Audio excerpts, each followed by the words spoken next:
श्री स्वामी समर्थ. देवघरात या मूर्त्या चुकूनही ठेवू नका, त्यामुळे घरात अनेक दोष निर्माण होतात. चला तर व्हिडिओला सुरुवात करूया. देवाच्या मूर्त्या घरातील शोभेच्या शोकेसमध्ये ठेवल्या तर पूर्ण घराची शोभा होते. देवघरात शिवलिंग कधीही ठेवू नये. देवघरातील देव एकमेकास पाहत आहेत असे ठेवू नये. एकच देवाच्या 2 अगर जास्त मूर्ती असू नये, त्यामुळे त्यापैकी एकही कार्य करत नाही. त्याच देवतेची मूर्ती आणि फोटो चालेल. देवी निरनिराळ्या 2 असल्या तरी चालतील, त्यापेक्षा जास्त नको. घरातील मंदिरात शिवलिंग ठेवू नका. देवघरात लोक शिवलिंग ठेवतात. शिवलिंग ठेवण्याचे काही नियम आहेत.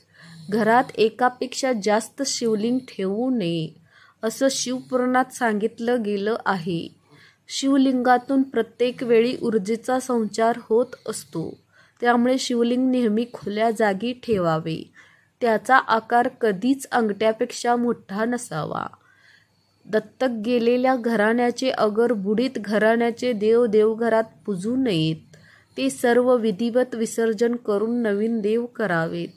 सोन्याचे देव असले तरी विसर्जनच करावेत, नाहीतर पूजकाचाही वंशबुडी होईल, अनेक संकटांनी त्रस्त होईल.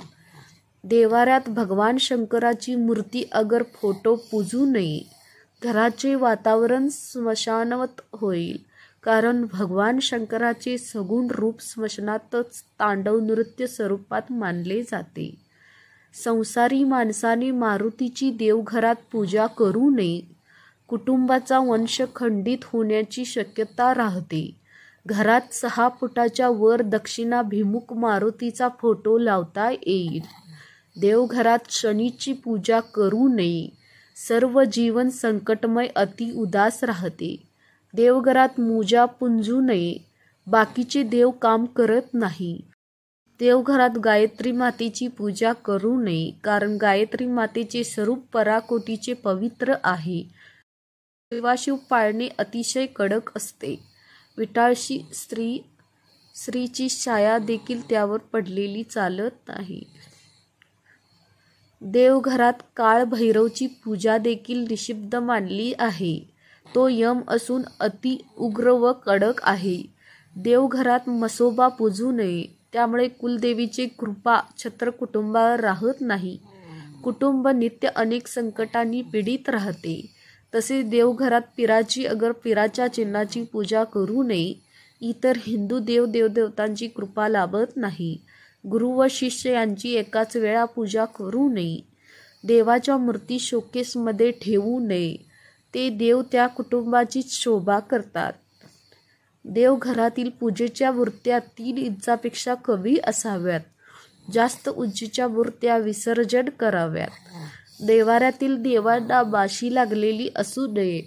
देव भग्न छिद्र पडलेले आसन, आयुधे हलत असलेली, चीर गेलेले, विद्रूप झालेले, पाण्यात टाकल्यावर बुडबुडे येणारे नसावे.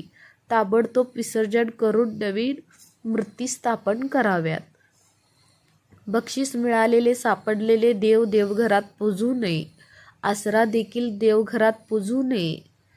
आसरांचे शुक्रवारी विधिवत विसर्जन प्रवाहात करावे. पूजेदरम्यान तांदूळाला अत्यंत महत्त्वपूर्ण मानलं गेलं आहे. तांदळाला शुद्ध धान्य मानलं जातं. ते पूजेत फुलांची कमी पूर्ण करतात. पण देवावर कधीच तुटलेले तांदूळ टाकू नये. याला अशुभ मानलं जातं. जर तुमच्या घरातील